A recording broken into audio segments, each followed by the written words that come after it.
Lazy dogs. Well, it's Sunday here. Good morning. Magandang umaga, and welcome to today's episode of My PI Dream. Just a short update today on some updates, maybe a little bit about the volcano.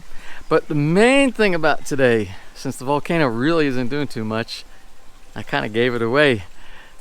But today is actually going to be more about something that really surprised me in the garden yesterday. Let's go back in the garden and take a look. So without further delay, let's get today's video underway.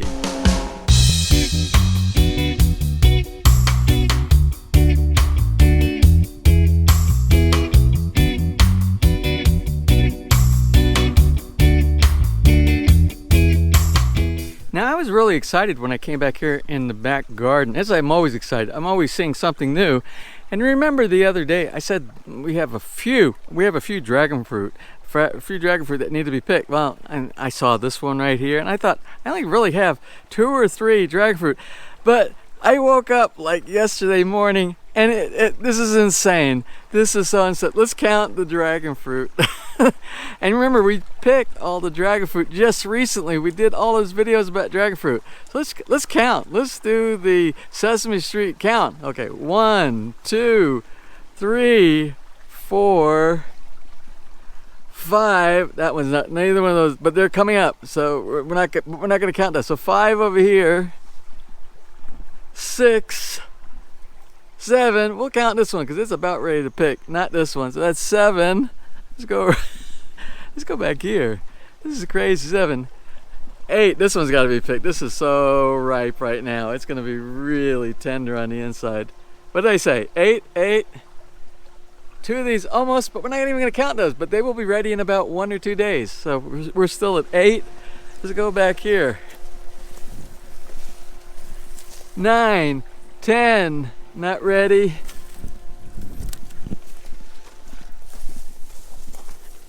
Yeah, we could pick this one. 11.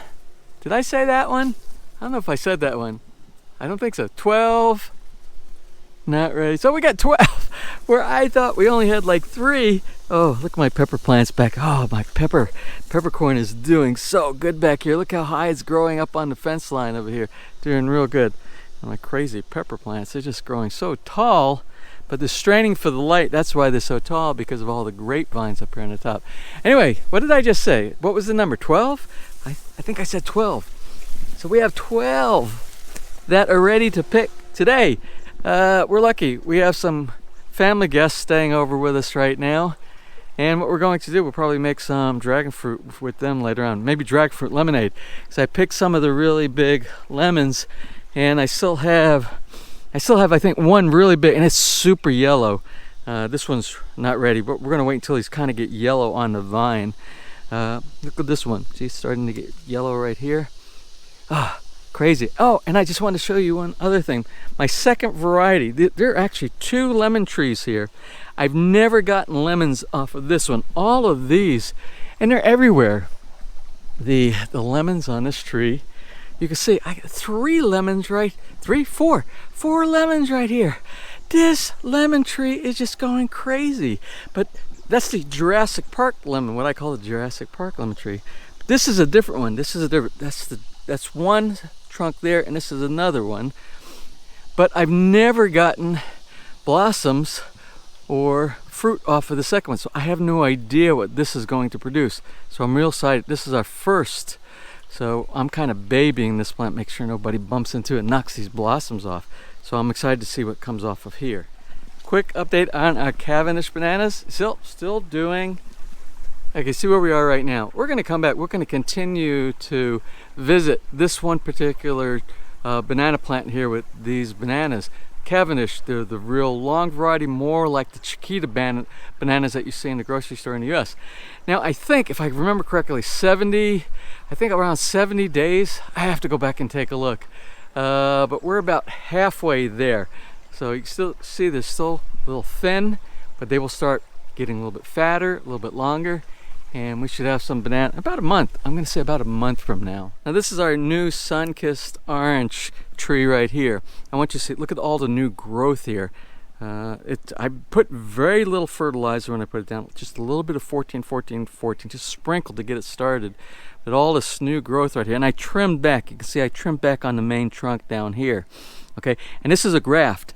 And the good thing about grafted trees, when I say grafted, you take the trunk of something that this might have come from a seed, and it will get very thick very fast, but it will take several years longer than a grafted plant to produce fruit. So what they'll do is they will slice off a section off the very quick seedling that came from the seed itself, and they will cut off a section off of a tree that's already producing fruit, and they will graft it together. You can still see a little bit of the grafting tape on here, and that will produce a variety of the plant or the fruit that's exactly off the one that you cut it from. So if you have like a lemon, or in this case an orange, a sun-kissed orange, and you really like it's a very nice healthy fruit that comes off of that, if you cut the section off and you graft it onto anything else that's in the same variety, specifically another sun-kissed orange, then you know you're going to get that exact same wonderful fruit. Now if you plant it from a seed, the seed doesn't necessarily mean you're going to get the same type of a fruit that the seed came out of. As a matter of fact, most of the time you won't, and it takes a really long time. It will maybe take you 4 or 5 years longer to get any fruit. So this one's doing good. I'm really happy with this. We had a sun-kissed orange here in the past, but it died when we put the pool in. We destroyed the roots on it by accident. So something I wanted to share with you this morning, like I said, had to do with an update for the Taal Volcano. Now, the Taal Volcano, as you know, has been pretty active over the last few months, especially in the last 30 days. And we've been trying to do as many updates as possible when we see significant events that will affect the area. Now, the last update that we did on Taal Volcano had to do with them going from alert level 2 to alert level 3. And they were also in preparation and starting to do some of the evacuations in the area directly to the west of the volcano, because the prevailing winds during this time of year are pushing the winds from the east to the west.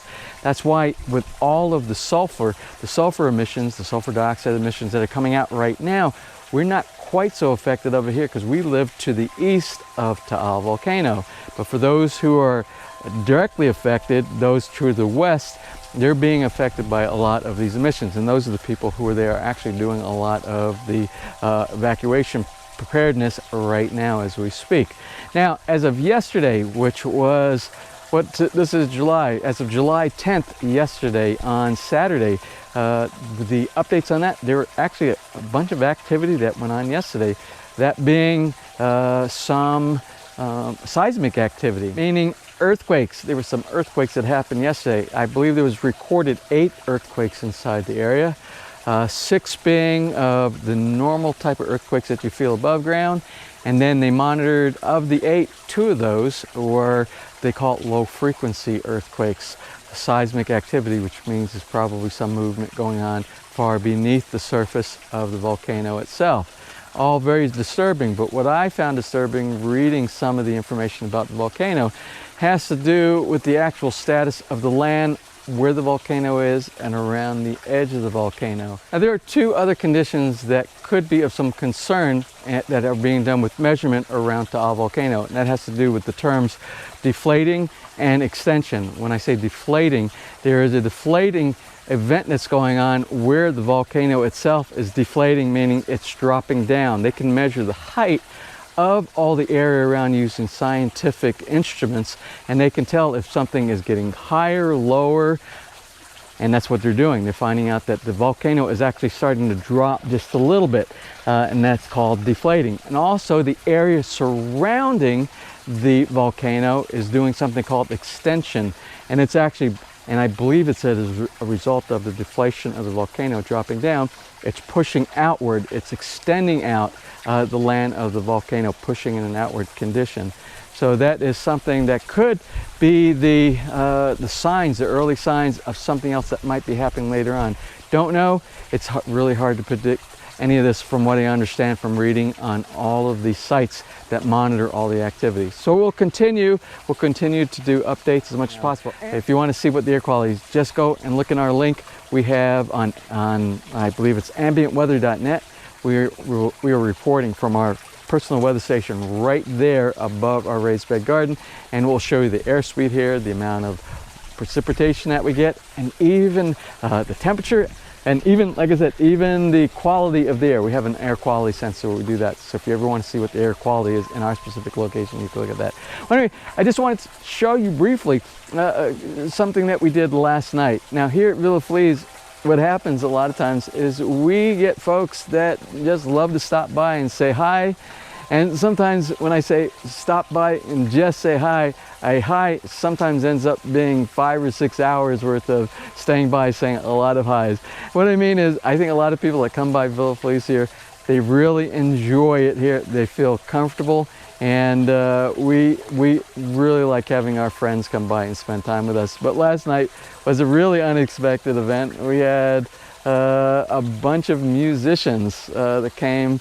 One of our friends that was out there knows that we play music, and we have a soundstage set up inside our basement, and he invited a bunch of musicians over.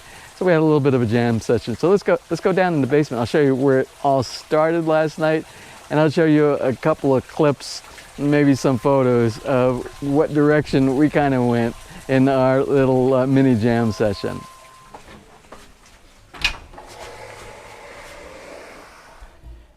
Well, anyway, this is our little soundstage area that we have here. What we did is we set up a little area here in the basement. This is our multimedia area. And if you watch previous episodes, you see we watch movies down here. We do a little jamming. Ness and I, we practice down here sometimes. It's just a good place to kind of relax and remove some of the stresses. So last night, this was the center of attention for all those musicians that stopped by our house unexpectedly, like I said, but it was a lot of fun. And we try to have equipment available, musical instruments available, so that those who want to express themselves and have some fun, no matter whether they're seasoned professionals or whether they are amateurs, kind of like what we are around here, but we all have a good time. And that's what we did here last night. So this is what went on last night.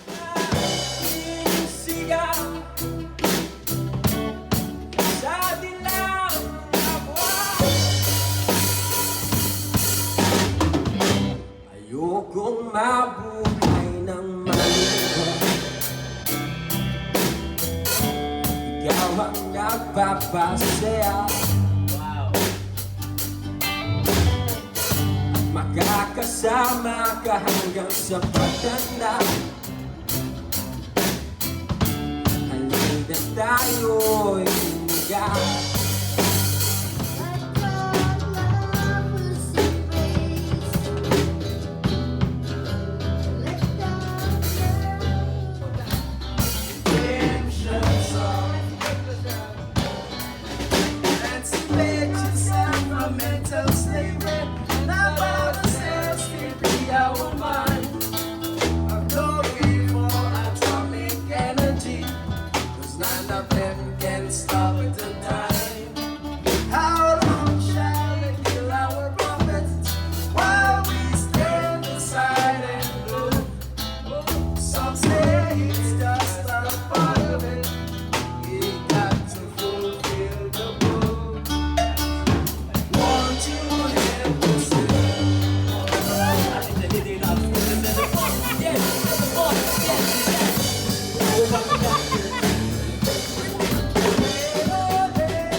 Well, there you have it. I think everybody really had a great time last night, and everybody got to participate, from the single soloist who was up there doing his or her thing up on stage to everybody jamming as part of a little mini band jam session. I know I had a great time. It's been a long time. I haven't plugged the guitars in quite a while.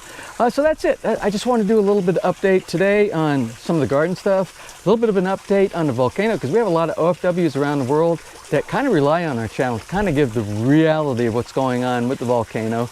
I did do a quick drone flyover the other day, and hopefully I was able to put it in today's episode, some of it a little bit. We flew far enough to the edge of the lake from our backyard right here so you could see, and there wasn't really any big plumes of that SO2 emissions coming out of it at that time when we took the drone up. So hopefully that's a good sign, and we pray that it doesn't do any damage, and then we can continue on with life as normal as it can be in the middle of kind of a pandemic that's going on around here.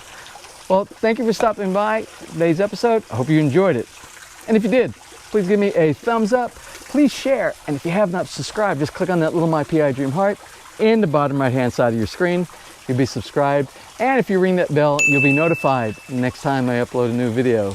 So until such time, from right here in the backyard of Villa Feliz in the Philippines, you have a wonderful and blessed day.